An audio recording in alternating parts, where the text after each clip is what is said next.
If fiber has ever made your constipation worse, you're not broken, and this video will explain why. Because for some women, adding more fiber is exactly what keeps them stuck. Hey, I'm Erin Harner, integrative registered dietitian nutritionist and gut health coach. And I see this constantly with women who are doing everything right.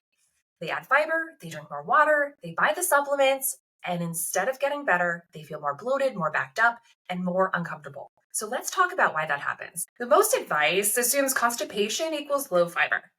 But sometimes that's not the case. The advice only works if motility, meaning movement through the whole digestive tract, is actually already working. Fiber is not a laxative, fiber is bulk. Let that land. It's really important. Fiber is not a laxative, fiber is bulk. So if we think of the gut like a highway and the cars are moving smoothly, traffic is moving smoothly, adding more cars on the on ramp is not a problem. We just keep adding more cars and they keep flowing. But if traffic is stalled, if there's a traffic jam, we have a problem because adding more cars just creates more pressure.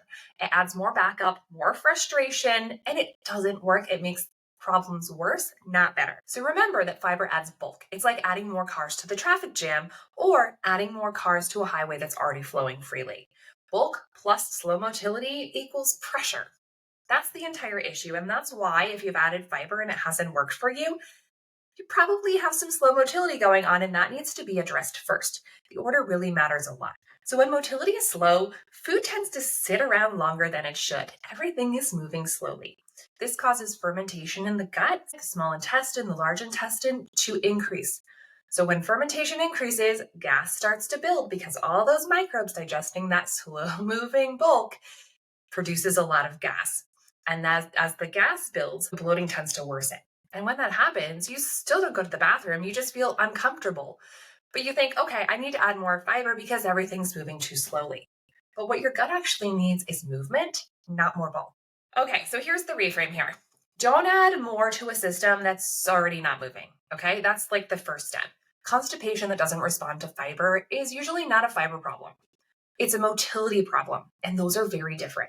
It's a coordination problem, it's a nervous system problem, but rarely it's just a fiber deficiency all on its own. Once the traffic starts moving, then we can add fiber to keep it moving and keep everything flowing steadily. But if we do it too soon, it just causes more traffic to get stuck in the traffic jam and for you to feel really awful. So now that we've described this as a motility issue and less of a fiber issue, I want to kind of give you a reframe as to why motility slows in the first place. Motility tends to slow when we're stuck in fight or flight. We're in chronic stress mode. We're not in rest and digest. Our body's not being peaceful and calm and resting and digesting and sending food along. When we're in fight or flight, we're ready to go fight that lion, and motility tends to slow and stop. So that's thing number one. The next is inconsistent meals. Our body really thrives on rhythm. Our body thrives on consistency.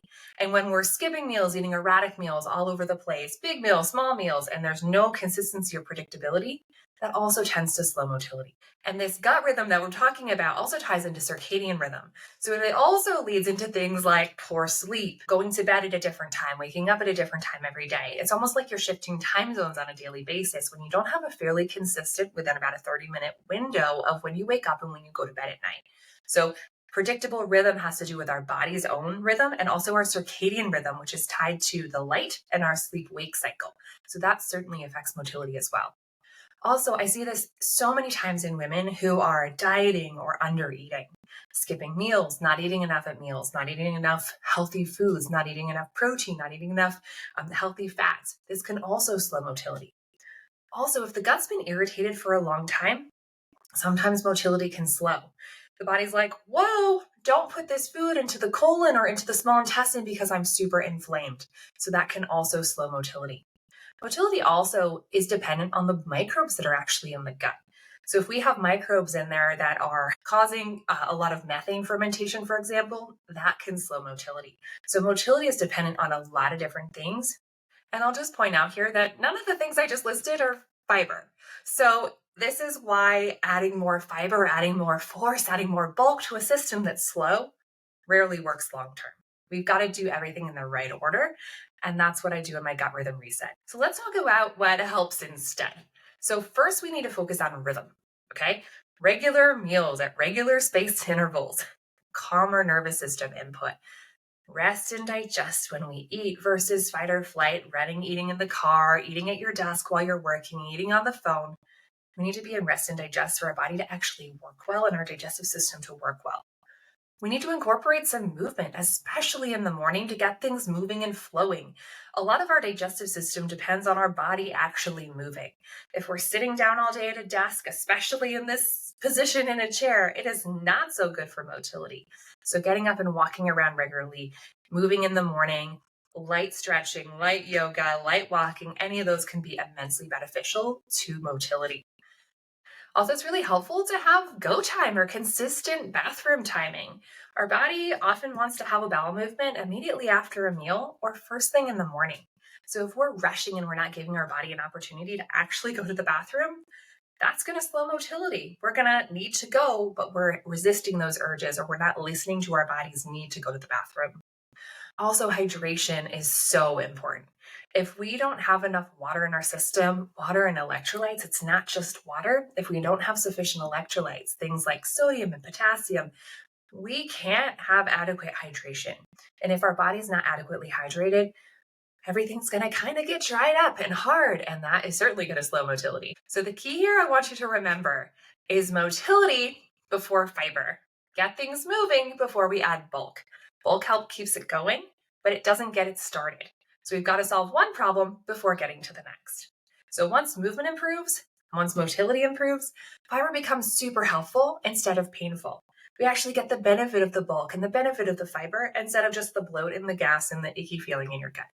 So this is especially helpful for women who might be thinking like, I eat clean, I drink water, I take fiber. Why the heck am I still constipated? I can tell you for years that was me. You're not failing, and I wasn't either. I was doing the best I could with what I knew. You're just solving the wrong layer of the problem. You got to start with motility before moving on to bulk and keeping things moving. They're different phases, different plan, different strategies. They're all important, but they've got to be layered in the right order. So what I want you to remember here is that fiber isn't a villain. Fiber is amazing. It's so good for you, especially we see a lot on the internet right now with the fiber maxing trends. Let's see how we can get as much fiber in our diet as possible. Just keep in mind, if you have slow motility, this might be causing more problems than it is helpful for you right now.